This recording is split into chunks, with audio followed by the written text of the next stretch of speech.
좋은 날입니다. 오늘도 성령님께서 여러분의 심령 가운데 큰 은혜와 평강으로 함께 해주시기를 주님의 이름으로 축복합니다. 오늘은 기도 시리즈 22번째 시간이면서 주기도문은 4번째 지금 설교를 하고 있습니다. 오늘의 주제는 용서라는 주제입니다.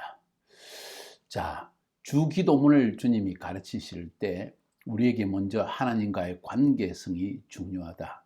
하나님을 아버지로 깊이 인식하면서 나아가는 것이 필요하다. 또 기도할 때 우리는 나의 뜻, 나의 계획, 나의 인정함을 받는 것, 이런 것보다도 하나님의 뜻, 하나님의 나라, 하나님의 명예, 예수 믿는 사람들의 행동 때문에 기독교가 어떻게 인식되어지는가, 하나님의 명예를 먼저 생각하라. 이런 마음을 가지고, 이런 동기를 가지고 하나님께 기도해야 된다는 이런 말씀을 앞에서 드렸고, 이제 기도의 본론으로 들어가서 하나님께서 일용할 양식을 위해서 기도하라고 했습니다. 여기서 말하는 일용할 양식은 우리 삶의 하루하루를 살아가기 위해서 필요한 모든 것을 포함하는 것이라고 했습니다. 다시 말해서 먹는 것, 입는 것, 주거, 시설, 그리고 또 우리의 직장, 학업, 모든 것, 매일매일 우리 삶에 꼭 필요한 것들에 대해서 하나님께 구하라. 그런데 그런 물질적인 것, 외형적인 것, 육신을 위한 것만을 구하는 것이냐? 그것이 아니라 우리의 영적인 양식, 매일매일 우리의 영이 살아 숨쉴 수 있는 진리의 말씀, 이것을 매일 먹고 사는 것은 하루 3끼 밥을 먹고 침대에 누워 자는 것보다 더 중요한 일이다. 이 말씀을 우리가 어제 일용할 양식에 대해서 말씀하며 전해드렸습니다. 오늘은 그 다음 굉장히 중요한 주제를 지금 주님은 말씀하십니다. 기도하는 마음 자세입니다. 용서해야 된다는 것입니다. 다른 사람이 빚을 갚지 못할 때 그 빚을 갚아준다기보다는 탕감해 주는 것, 안 갚아도 된다. 너무 너의 사정이 어려운 거 보니까 내가 다 용서해 주마. 너의 모든 상태를 보니까 갚을 수 있는 힘이 없구나. 다 내가 없는 것으로 해줄게. 이런 마음.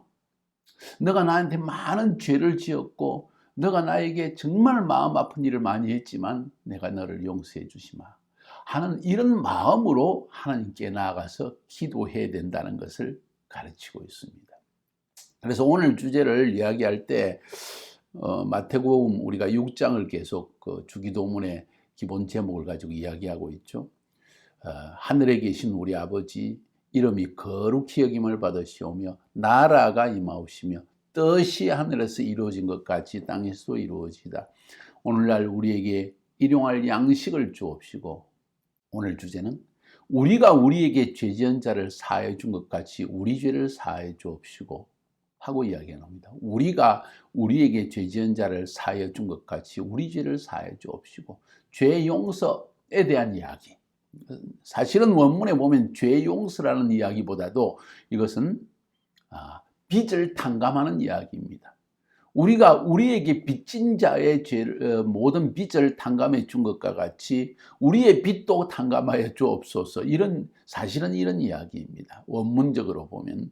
그런데 가만히 들여다보면 이것을 통해서 하나님께서는 아주 깊은 진리를 우리에게 가르쳐주고 있습니다. 오늘 그것을 좀 이야기하려고 합니다.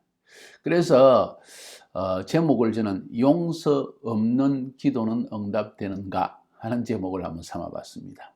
용서 없는 기도, 다른 사람을 용서하지 않는 마음으로 하나님께 나가서 기도하는데 하나님이 응답해 주시는가 하는 제목입니다. 참 중요한 제목이죠. 왜냐하면 우리가 기도할 때 기도 응답을 받기 위해서 기도하는 것 아닙니까? 우리의 원하는 것, 우리의 필요, 우리의 급박한 어려움에 하나님이 개입하셔서 우리를 도와달라고 기도하는데 기도 응답이 없다면 그건 참 불행한 일 아닙니까? 근데 그럴 수 있다는 거예요. 기도하는데 응답이 없을 수 있다는 것입니다. 어느 때 용서하지 않고 다친 마음으로, 용서하지 않는 마음으로, 미움의 마음으로 원한을 품은 채 하나님께 기도하는 것, 하나님 응답해 주시지 않는다, 그런 이야기입니다. 왜 그렇게 결론적으로 말하느냐? 오늘 이 주기도문을 다 가르치고 나서 마지막 부분에서 주님이 하신 말씀 14절 15절이 있습니다. 제가 이 주기도문 강의를 하면서 마지막 14절 15절을 연결시켜서 제가 본문에 넣었습니다. 이유는 한번 들어보세요.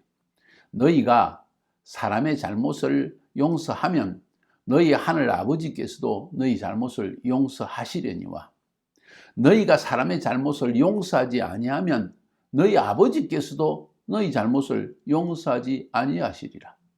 다시 말해서 하나님과 우리 사이에 우리의 잘못 때문에, 용서하지 않는 잘못, 죄 때문에 담이 가로막혀 있다는 거예요. 그래서 기도도 응답되지 않는다는 것입니다. 용서하지 않는데 무슨 기도 응답을 하시겠어요? 이런 이야기입니다.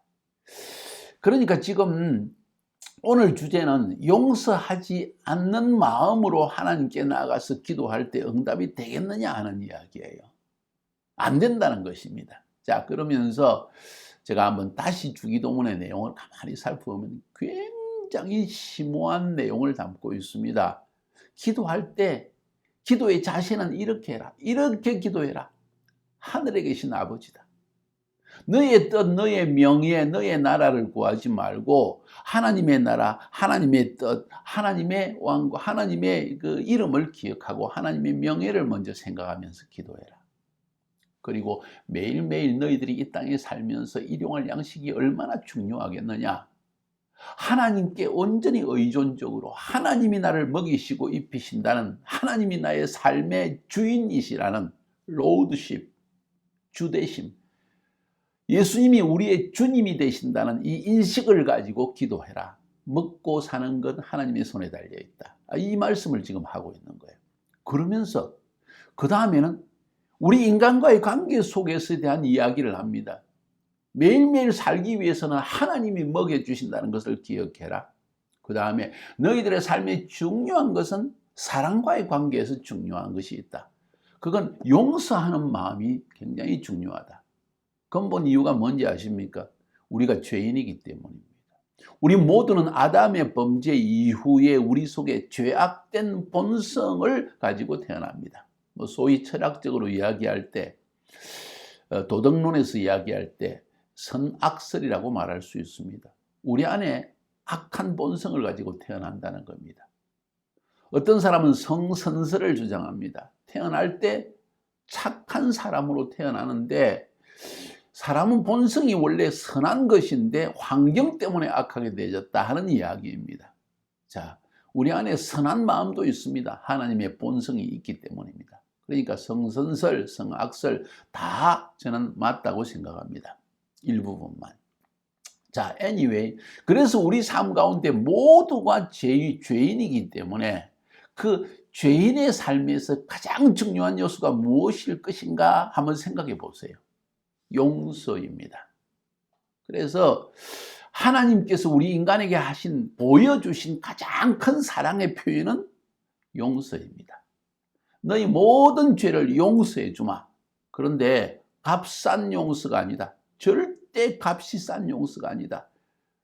거저 받은 은혜이긴 하지만은 우리가 한 일이 없이 은혜 받긴 했지만은 누군가가 그 값 없는 은혜를 위해서 값을 치렀다. 누구냐? 예수님이시다.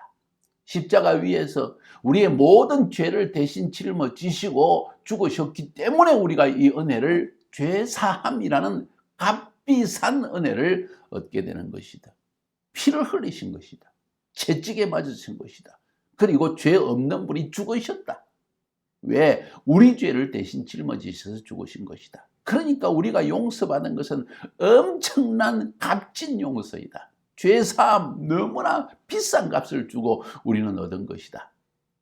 그런데 이런 엄청난 비싼 값으로 얻은 죄사함을 너가 땅에 던져버린다면 어떻게 되겠느냐? 우리가 어떻게 땅에 던질 수 있겠습니까?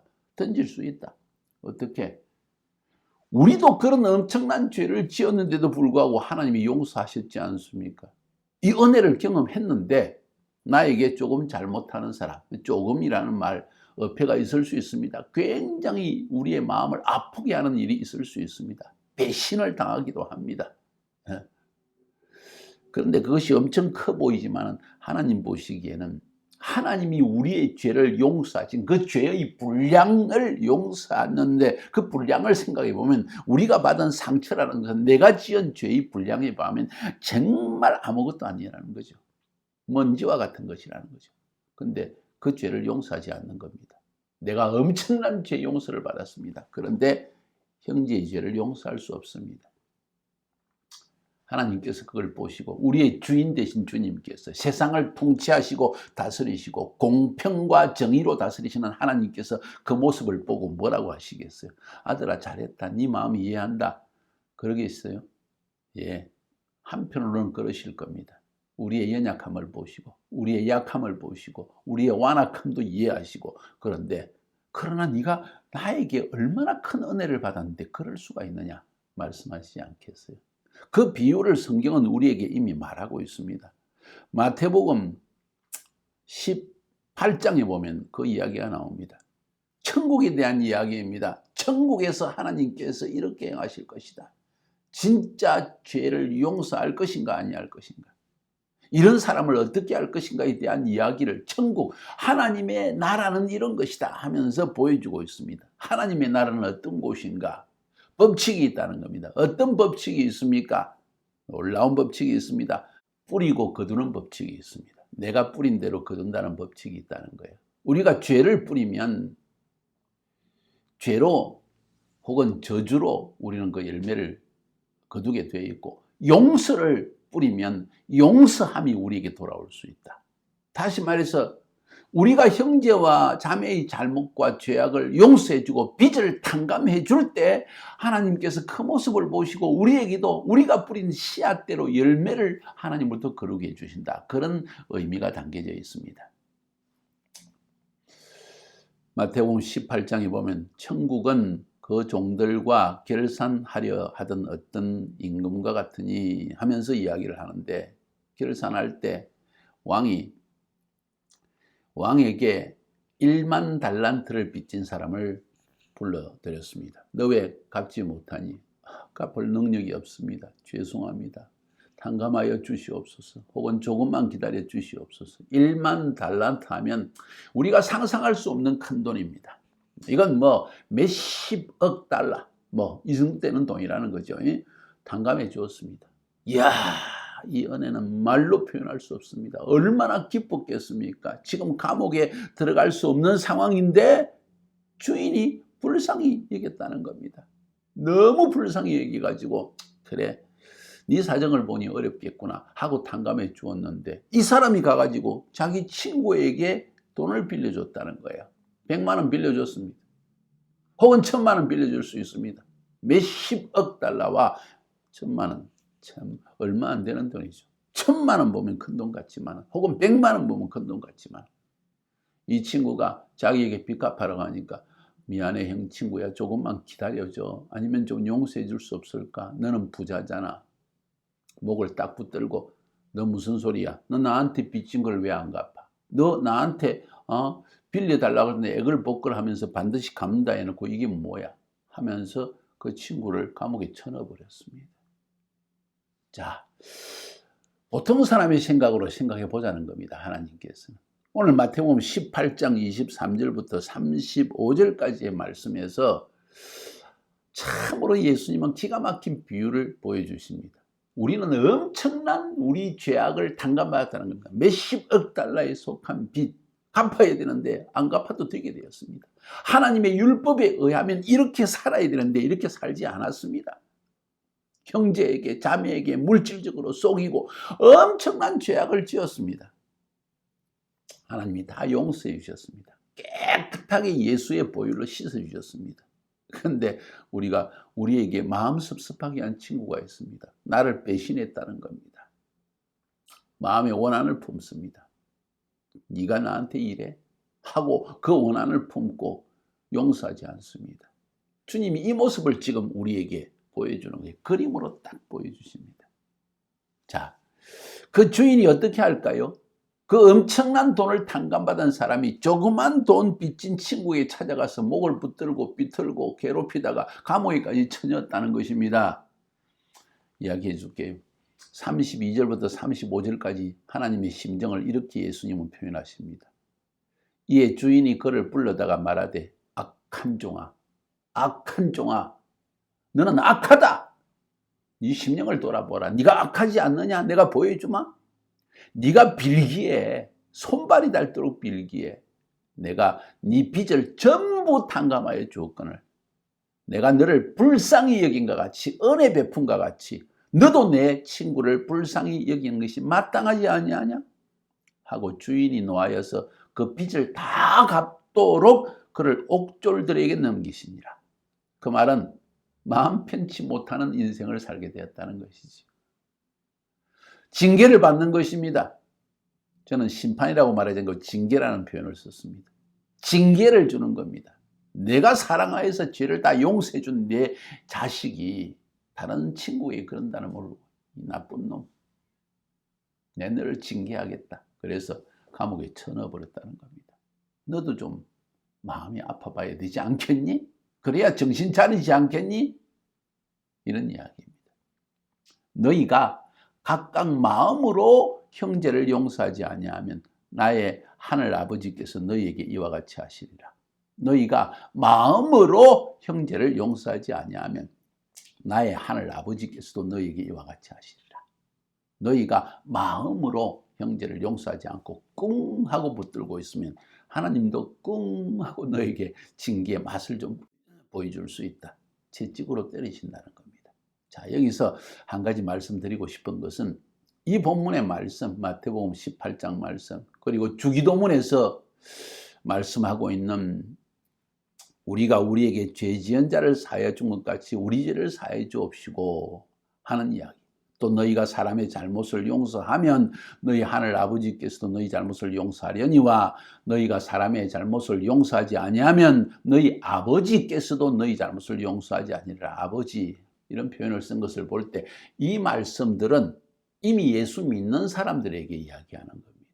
그리스도를 따르는 제자에게 하신 말씀입니다. 예수 믿은 너희들은 엄청난 은혜를 받은 자이다.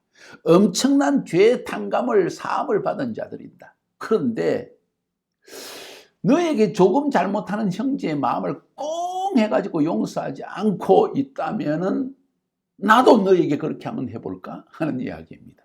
그래서 저는 하나님의 심판, 죄에 대한 심판이다. 용서하지 않으면 이제 또 절대 용서하지 않는다. 이런 이야기가 아니라 이미 예수 믿은 사람들에게 하나님이 지금 징계와 책망을 주시는 말씀이라고 이해할 수 있습니다. 왜 그렇게 이야기하는가? 그래서 오늘 본문의 말씀은 우리가 원래적으로 지은 우리 소위 원죄라고 이야기하죠. 아담이 지은 죄악 때문에 우리 모두가 물려받은 원죄, 깊은 우리 심령 속에 있는 죄악의 속성, 그것으로 말미암아 수많은 자범죄, 우리 스스로 짓는 죄악들이 일어나는데 원죄와 자범죄, 이 원죄는 하나님이 용서해 주셨다는 겁니다. 지난날에 지은 모든 죄악도 용서해, 자범죄도 용서해 주셨습니다. 그런데 또 가서 죄를 짓네요. 살아있는 동안은 우리 죄의 본성이 사라지지 않기 때문에 또 용서하지 않네요. 이런 일에 대해서 주님께서 형제와 자매들이 그렇게 해서는 안 된다. 아버지의 엄청난 사랑을 받은 자가 그렇게 하면 아버지도 너희를 용서하지 않을 거야 하는 이야기입니다. 한 집안에 자녀들이 있습니다. 형제끼리 싸웁니다. 아버지가 다 용서해 줬습니다. 평생을 살면서 어린 시절부터 다 용서해 주셨는데 아직도 형제끼리 싸우네. 아버지가 이젠 용서하지 않는다 하는 이야기예요. 다시 말해서 이건 아버지의 징계요 사랑입니다. 왜 그렇게 이야기하는지 아세요? 원죄는 다 용서받았는데 자범죄에 대해서 하나님께서 지금 매일매일 회개하고 살 필요가 있고 매일매일 용서하며 살 필요가 있다는 것을 지금 말씀하시는 거예요. 한번 볼까요? 요한복음 13장 3절부터 10절까지 보면은 예수님께서 그의 제자들과 식사하실 때 이제 예수님께서 십자가에서 죽으셔서 아버지께로 천국으로 가실 때가 가까운 걸 아시고 저녁 식사하던 자리에서 일어나가지고 겉옷을 벗고 수건을 두르고 제자들의 발을 막 씻기십니다. 너무 놀래가지고 제자들이 어쩔 줄을 모르는데 성질 급하고 빠른 시몬 베드로가 이야기합니다. 주여, 어째 주님께서 내 발을 씻기십니까? 하니까 예수님께서 이렇게 말씀하십니다. 네가 하는 것을 네가 지금 알지 못하지만 나중에는 알게 될 것이다. 내가 지금 왜 이렇게 하는지는 모르지만 나중에 알게 될 거다. 베드로가 주님 절대로 내 발 씻지 못합니다 하니까 내가 네 발 씻어주지 않으면 너 나하고 상관이 없다. 무슨 말씀입니까? 죄의 씻음은 오직 예수님을 통해서 오는 것입니다. 주님이 매일 발 씻어주시 아니면 그 말은 베드로는 예수님과 상관없는 존재라는 겁니다. 예수 믿었지만 우리는 예수님을 우리의 주님으로 영접할 뿐만 아니라 여전히 어제나 오늘이나 영원토록 우리 죄를 씻으신 분이라는 거예요. 그런데 발을 씻지 않는다는 것은 예수 믿고 난 이후에도 자꾸 발은 더러워진다는 겁니다. 목욕하고 난 뒤에도 더러워진다는 거예요. 그 발을 매일 씻어야 된다는 겁니다. 그 발을 누가 씻어주느냐? 내가 씻는 게 아니라 예수님이 씻어준다는 겁니다. 예수 믿고 난 이후에도 계속 죄를 짓는데 그 죄를 용서하는 자가 누구냐는 것입니다. 예수님이라는 겁니다. 예수님께 나아가서 회개하는 것을 발을 씻는 행동이라고 이야기하고 회개할 때 주님이 씻어주시는 것을 발을 씻어주시는 것을 의미하는 것입니다. 베드로가 내 발 절대로 못 씻습니다. 예수님께서 내가 너를 안 씻으면 넌 나하고 상관이 없는 존재야. 그러니까 베드로가 주여 내 발뿐만 아니라 손과 머리도 다 씻으세요. 참 맹랑하고 똑똑하고 빠르고 이런 제자입니다. 내 발만 씻지 말고 그럼 머리하고 손도 다 씻어주세요. 하니까 예수님께서 뭐라 말하는지 아세요? 이미 목욕한 자는 발밖에 씻을 필요가 없느니라. 온몸이 깨끗하니라. 너희는 깨끗하다. 다는 아니다. 가룟 유다는 아니라는 거예요. 아직 씻음 못 받다는 겁니다. 다시 말해서 너희는 목욕한 자이다. 온몸을 다 씻은 자이다. 이제 발만 더러워지기 때문에 발만 매일 씻으면 된다. 이 말은 너희의 모든 지난날의 죄악과 원죄도 다 씻음 받았다. 내 흘린 십자가의 보혈의 피로 다 씻어질 것이다. 씻어졌다 이제는. 그런데 발은 계속 더러워진다. 그래서 씻어야 된다. 지금 이 말씀을 하신 겁니다. 자, 다시 돌아갑니다. 예수 믿는 성도를 위해서 이 말씀을 하셨다는 겁니다. 우리 죄를 용서해 주옵소서. 우리가 형제의 죄를 용서한 것처럼 우리 죄도 용서해 주십시오. 이 말은 예수 믿는 우리들이 믿은 이후에도 자꾸 죄를 지을 수 있다는 것을 전제합니다. 그런데 이 엄청난 사랑을 경험한 우리가 형제의 죄, 자매의 죄를 용서하지 않는다면, 내 아내의 죄, 내 남편의 죄를 용서하는 마음이 없다면 나도 너를 용서할 수 없다. 너 나하고 상관없는 존재 아니냐? 네 생각과 네 뜻을 따라 사는 것 아니냐? 이런 말씀을 하는 것입니다. 자, 더 넘어가기 전에 도대체 이 오늘 본문에서 말하고 있는 우리에게 죄 지은 자를 사해 준 같이 우리 죄를 사해 주옵시고, 죄 지은 자, 사실 이 말의 원문은 빚이라는 뜻입니다. 빚. 정확하게 해석하면 우리가 우리에게 빚진 자를 다 탕감하여 준 것 같이 우리의 빚도 탕감하여 주옵시고, 이런 이야기입니다. 정확하게 말한다면 빚진 자 용서해라.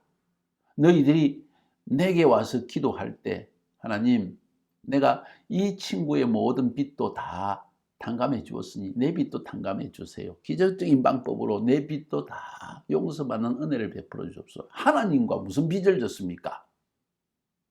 하나님이 어떻게 빚을 탕감하십니까? 지금 물질적인 빚을 말하는 것이 아니라 용서에 대한 이야기입니다.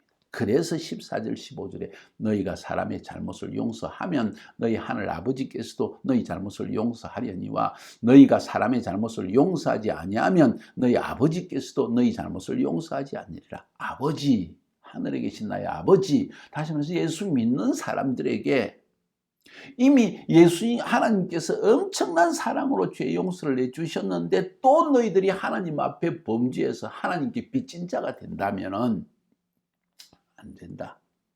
근데 그렇게 또 빚진 자가 되어서 하나님이 용서하지 않는다는 마음에 그런 그 어떤 죄책감을, 혹은 하나님이 나를 징계하시고 나를 받지 않으신다는 마음을 가지고 살아서 되겠느냐? 거기에서 벗어나는 길이 무엇인지 아느냐? 그것은 네가 형제의 죄와 허물을 용서하는 것이다 하는 이야기를 지금 예수님은 하고 있는 것입니다. 매우 중요한 이야기입니다. 그래서 저는 오늘 본문을 용서 없는 기도는 응답이 없다. 예수 믿었지만은 아무리 기도해도 응답이 없습니다. 하나님께서 용서하지 않았기 때문입니다. 우리를. 왜 우리를 용서하지 않았습니까? 엄청난 사랑과 은혜를 죄 씻음을 받아놓고도 형제와 자매의 죄악을 용서하지 않았기 때문에 하나님께서도 하늘문을 착 닫아버렸다는 겁니다. 하나님의 마음을 딱 닫으시고 하나님의 귀를 딱 닫으셨다는 것입니다. 그렇게 되기를 원합니까? 왜 우리는 용서하지 않을까요? 우리의 마음이 교만하기 때문입니다. 마태복음 6장에서는 주기도문 이야기하지만 마태복음 5장에 보면 산상수훈의 이야기를 복 있는 자는 하는 이야기를 하면서 그 산상수훈에서 계속 가르치는 내용이 너희들 참 겸손해야 된다. 마태복음 5장 22절에 내가 너희에게 이르노니 형제에게 노하는 자마다 심판을 받게 되고 형제에 대하여 라가라 하는 자는 공회에 잡혀지고 미련한 놈이라는 자는 지옥불에 들어가게 되리라. 아이고 지옥불까지 들어간다고 합니다. 엄격한 말씀을 하십니다. 마음 좀 겸손해라. 네가 뭐 그렇게 잘났다고? 너도 죄인이었는데 용서받지 않았니? 그런데 네 형제를 보고 화를 내고 잘못했다고. 네 잘못한 거 한번 하나님의 화를 한번 맞아볼래? 겸손하라는 이야기지. 그 다음에 5장 23절 24절 그 다음에는 그러므로 예물을 제단에 드리려다가 거기서 네 형제에게 원망 들을 만한 일이 있는 것이 생각나거든. 예물을 제단 앞에 두고 먼저 가서 형제와 화목하고 그 후에 와서 예물을 드리라. 하나님이 너희의 예물, 예배를 받으시고 기도를 받으시는 것은 너가 형제와 화목할 때이다. 네 마음이 형제를 용서하지 못하는데 하나님의 용서를 받은 네가 형제의 잘못을 용서하지 않고 형제가 너를 원망하는 것을 알면서도 그대로 두고 화목하지 않고 평안이 없는 가운데 내게 와서 기도한다고 내가 응답해 줄 것 같으냐? 이런 이야기입니다. 네 예배를 받을 것 같으냐? 이런 이야기입니다. 오늘 여러분 마음속에 교만한 마음 때문에 내가 잘났고 나는 잘했고 저 사람은 잘못했고 그래서 마음이 갈라져 있고 화목하지 못하고 하나님과 화평도 느끼지 못한다면 우리의 마음이 교만한 것입니다. 주님은 우리에게 가르치십니다. 좁은 문으로 들어가라. 마태복음 7장 13절 14절. 멸망으로 인도하는 문은 크고 그 길이 넓어 그리로 들어가는 자가 많고 생명으로 인도하는 문은 좁고 길이 협착하여 찾는 자가 적음이라. 좁은 물로 들어가라. 이건 쉬운 길로 가지 마라. 어려운 길로 가라. 뭐가 쉬운 길입니까? 화가 날 때 화내는 것, 미울 때 용서하지 않는 것, 성질할 때 때려주는 것. 이게 쉬운 길입니다. 넓은 길입니다. 좁은 길은 뭡니까? 생명으로 인도하는 문은 좁다 했는데 그 좁은 문으로 들어가는 길은 뭡니까? 겸손하게 말하고 행동하는 겁니다. 나를 모욕할 때 겸손히 자신을 받아들이는 것입니다. 화목을 위해서 먼저 손을 내미는 것입니다. 네가 먼저 말해라 하고 기다리는 것이 아니라 내가 찾아가서 먼저 손을 내미는 것입니다. 용서할 수 없는 사람을 용서하는 것입니다. 이게 좁은 문의 길을 걷는 것입니다. 주님은 지금 이것을 가르치고 있는 것입니다. 형제와 자매, 다시 말해 세상 공동체, 예수 믿는 공동체 안에서 용서하는 마음을 지녀라. 탕감해 주라. 잘못인 줄 알고 분명히 잘못했고 근데 나에게 용서를 구하지 않는데도 내가 용서할 수 있는 마음을 가지라. 왜냐하면 내가 너무나 값비싼 용서를 받았기 때문이다. 값비싼 죄사함을 받았기 때문이다. 그 말씀 아닙니까? 한마디로 말하면 무엇보다 너의 마음을 넓혀라. 용서받은 사람으로서 나 같은 죄인 중에 괴수와 같은 나를 하나님이 받아주시고 씻어주시고 용서하시고 지금도 발을 씻기시는데 내가 어찌 형제의 죄를 용서하지 않을 수 있겠습니까? 주님, 나는 죄인입니다. 그래서 아무도 판단할 수 없는 죄인입니다. 그리고 내가 이들을 이제는 주님이 나를 품어줘도 품어주겠습니다. 넓은 마음을 지니라. 그 이야기입니다. 누가복음 6장 37절 38절을 읽으면서 마치려고 합니다. 비판하지 말라. 그리하면 너희가 비판을 받을 것이요. 정죄하지 말라. 그리하면 너희가 정죄를 받을 것이요. 용서하라. 그리하면 너희가 용서를 받을 것이라. 주라. 그리하면 너희에게 줄 것이니 곧 후이되어 누르고 흔들어 넘치도록 하여 너희에게 안겨주리라. 너희가 그 헤아리는 그 헤아림으로 너희도 헤아림을 도로받을 것이니라. 너희가 헤아리는 헤아림으로 도로받는다. 뿌리는 대로 거둔다. 비판하지 않으면 너도 비판받지 않고, 정죄하지 않으면 정죄받지 않고, 용서하면 너도 용서받고, 주면 하나님이 더 흔들어 넘치도록 채워주신다. 비판하지 말고 품어주어라. 정죄하지 말고 용서해 주어라. 움켜쥐지 말고 주어라. 분노하지 말고 화목해라. 그러면 하나님도 너를 용서하고 너와 화목하고, 너는 하나님이 너의 모든 기도를 들으시고 너의 삶을 받아주신다는 것을 마음으로 깨달으면서 느끼면서 행복한 삶을 품어주며 살아갈 수 있을 것이다. 하나님이 너를 품어준다는 사실을 인식할 때 한없는 평강과 자유함과 만족을 누리게 될 것이다. 이런 이야기입니다. 사랑하는 여러분, 주십시다. 마음을 주십시다. 마음을 넓히십시다. 우리에게 빚진 자 탕감하여 줍시다. 우리에게 죄 지은 자 용서하여 주옵시다. 그들의 죄를 인식하게 만들어주고 회개하게 하고, 또 우리는 그들을 용서할 수 있는 마음을 지녀야 됩니다. 그러나 값싼 용서는 안 됩니다. 이 용서의 값이 얼마나 귀중한지를 모르는 채 용서해주면 이 사람은 또 가서 죄를 짓고 또 죄를 짓고 그럴 겁니다. 우리는 또 용서할 것입니다. 그러나 이 사람의 죄를 깨달을 수 있도록 돕는 것도 지혜로운 일입니다. 값싼 용서가 아니라 값비싼 용서를 우리는 하는 것입니다. 그런 용서를 한번 실천해 보지 않겠습니까? 승리하시기를 주님의 이름으로 축복합니다.